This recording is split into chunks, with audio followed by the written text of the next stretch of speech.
Welcome to the Friday Yard Sale, where we spill our thoughts on the week's tech happenings and other bike stuff, all in the time it takes to drink a pint of beer. And we finally have something new here on tap. What are we drinking today? So this is New Serum. Say Serum. New Serum. Oh, they're out where of Salisbury, North Carolina. Okay. We had a pint night with them last night, and so we Right still on. have some left over. Cool. What are these two? What are we drinking? You were drinking the blonde with grits. Hmm. I'm drinking Now I the gotta taste IPA. Because this is actually round 2. Yeah, technically we already drank a bunch of beers. We only have to redo it because my camera tech fail again. Ridiculous. That's tasty though. It's made with grits, which is kind of weird, but it gives it sort of a nice body, but it's still super light. That's a good summer beer. That's a good beer. Now that we're enjoying a 70-degree sunny day, and it's supposed to be in the 80s tomorrow, it's gonna be awesome. So I'm going riding tomorrow. True.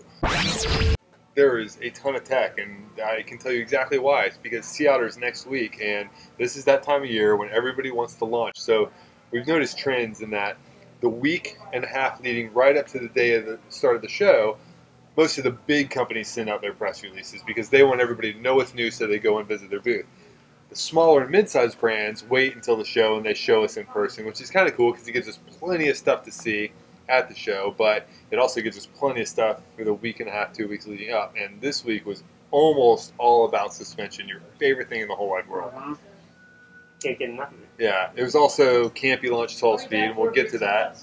We're going to start with suspension, though, because right behind me is the brand new Fox 34 Stepcast, which is their answer to a lightweight race trail fort. So where the 32s leave off and the bigger 34s start is that kind of in between where they could make something much lighter, limited to 120 millimeters of travel, and it is impressively light.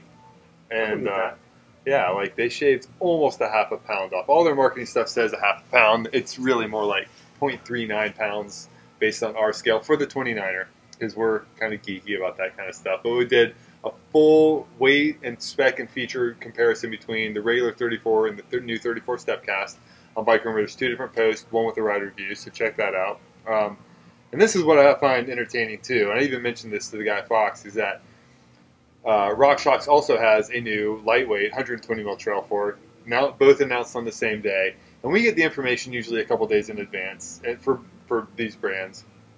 And so I was talking to Mark Jordan at Fox, and I was like, do you guys just, like, do you plan this? Like, do you know what's coming? Because every year, right about this time, if Rockshox launches something, within a day or two, we get almost an identical type of product announcement from Fox, or vice versa. Fox sends the stuff and then Rockshox does. It's kind of funny. So Rockshox now has a SID 29er and 120 mil travel. So you now have 2 120 mil platforms for light trail racing, which is good. Trail racing is kind of a weird thing, but like marathon epics where, multi-days where you're going to need a little something extra, so you're not just beating yourself into a ball. Most of the geometries the bikes are built around.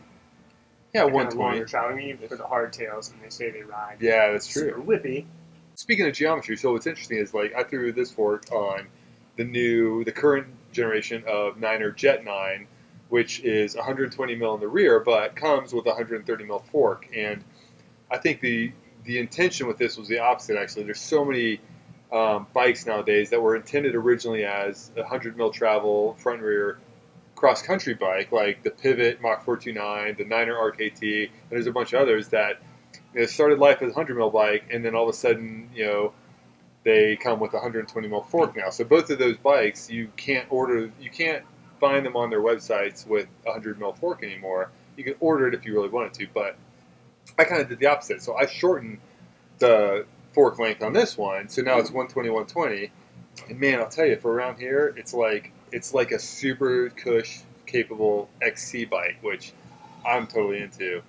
And it's perfect around here. Drop the front end just a little bit, it's super snappy, and so I think it's kind of fun to play with the bikes like that, because you can take what is a trail bike with maybe more travel and turn it into more of like an all-day XC race bike when it's appropriate, or just put the longer fork back on and you've got like a full-on trail bike. So it's funny because before people were taking their cross-country bikes and putting big-ass forks on them, just because like all the 9ers are built around like a 110 or 100, and people were putting like 120s on there. Yeah. Yeah, you shouldn't, but Yeah, So it it's going worked back though. in. Like, I mean, I've basically ridden every generation of 9 or Jet 9, and yeah, the one prior to this with the 100 mil in the rear, yeah, I put a 120 fork on the front, and it was kind of fun. Like, I still preferred it with 100, but it was when you took it up to the mountains or something, the 120 definitely made it a lot more playful bike. So I kind of see why people are doing it, but horses for courses, I guess. So anyway. I don't know what you just said. What did you say? Horses for courses. Okay. You've heard that, right? Never. You take the right horse to the right course, right? Like you wouldn't take a cross-country bike to a downhill race. You know? I mean, I so get it. you I kind of build your bike and you tune it and you tweak it out the way get it. I just you have want. never heard it. Huh. Okay. Maybe I made I it live up. in a bubble. Yeah, true. So other new suspension. This is what's crazy. This week, literally 5 different suspension brands launched new products. So we covered Fox, we've covered Rockshox, Cane Marzocchi? Creek's the other big one. Yeah, Marzocchi. Which one do you want to do first? Whichever. All right. Cane Creek. Cane Creek launched a Helm 29. So when they first came out with the Helm about a year ago, it was an air fork in 27.5 only, and then they launched a coil version, 27.5, and now there's a 29 that comes. You can get it in both air and coil. And what's kind of cool is they both will come in stock configurations from 130 to 160, and then with the air one, you can actually drop that all the way down to 100 mil of travel. So if you wanted to use the Helm for like a full-on XC bike, you can. And it's only needs a couple extra parts that you have to buy. There's basically just more spacers for the fork to drop it down that lower. It's pretty interesting. And so Marzocchi, we mentioned, who is now owned by Fox, is back, and they brought back a couple of versions of the Bomber, which is kind of like, if you think of Marzocchi, like one of the most popular fork models for them was the Bomber. Yeah. And that's probably the only one I could name off the top of my head, honestly. And so that's back, but it's using Fox internals. So we've done an article on it, and you can kind of read that, but what we're going to do next week at Sea Otter is hit them up and do a little video interview to talk about, like, you know, like what makes it a Marzocchi now if they're using Fox internals and they're owned by Fox. So stay tuned for that. Yeah, why? I don't. Why? We're going to find out. We're going to get it straight from the horse's mouth since we're on the sports theme. Not really, but we are going to get it from them. This whole horse theme. This whole episode is horse themed. I don't know if you've caught that yet. Such a horse shit. Yes, that absolutely. It has its moments. Let's see. Last one is a small brand, Redshift Sports, who does the Shockstop stem. Now has the Shockstop seat post, which is kind of more up your alley more, up yours more. It's a 35 mil travel suspension stem that uses kind of like a forward offset parallelogram linkage, which basically means that the saddle, instead of like tilting as it compresses, it's going to compress pretty flat. It'll stay parallel to however you set it up, which is sort of like what the Thudbuster was, only the form factor on this one's way, way smaller. They say it's for everything, but really, man, this is like a gravel rider's dream come true, I would think, on super rough roads. Sure. But that actually reminds me, when y'all posted that thing about the April Fool's. Thudbuster fork, Right? I didn't know it was April Fool's. And I was reading that going, what the fuck is this thing? Were you excited? You were like, I'm going to order that. No, How I was do like, I order one? I did think, is this something Dickie is excited about? And that's why we really don't stock that brand anymore. And that's why the Swedish government revoked my visa. And that's why this town is so super saturated with shops already. That's why you always torque to manufacturer's spec. Hang on. And that's why I still say the brands have no idea how to market. And that's why I don't even lift, bro. Have you seen my marketing? My marketing is gold.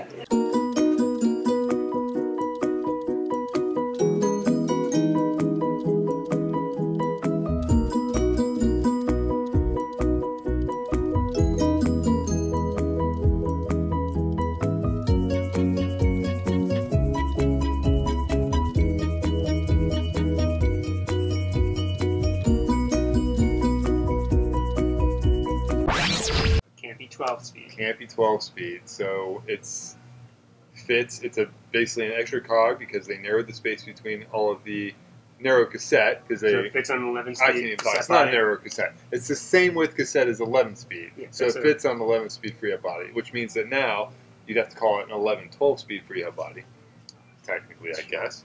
So they're definitely the first to the road scene with the 12 speed, and it is using less space between each cog and a narrower chain.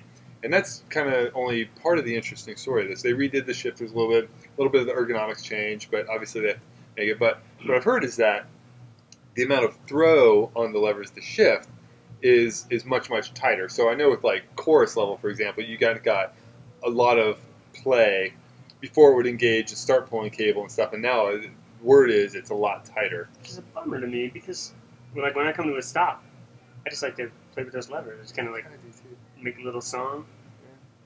Just tap on the so brake now, levers now. Yeah, That's what you do. You like flick the brake levers. It's not the same. Okay. You can do it. I'll come up with something. You know, and that's fine. I'm fine with 12 speed. The bummer is that now, what does that mean for folks like me that are riding 10 speed? Just all of a sudden everything It means it's just going to be cheaper.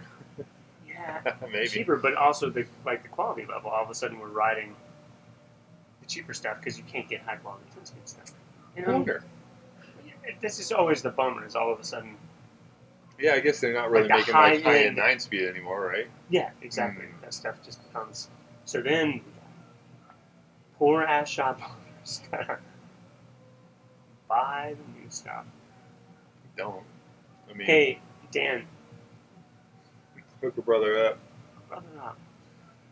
Yeah. I'll pimp some campy. And that's why trade-ins are such a pain in the ass. And that's why I'm considering stopping selling bikes on consignment.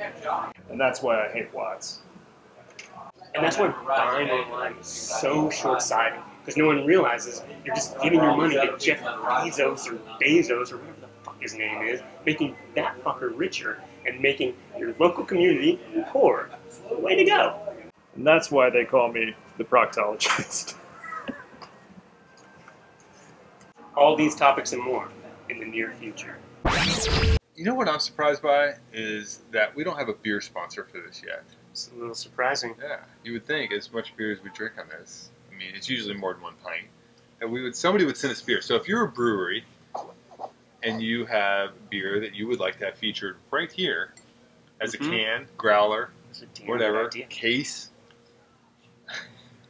Yeah. send us some beer. Look up Revolution Cycles in North Carolina, in Greensboro, North Carolina, because there are a couple of Revolution Cycles, but not in this state. In North Carolina, yeah. No, not in the state.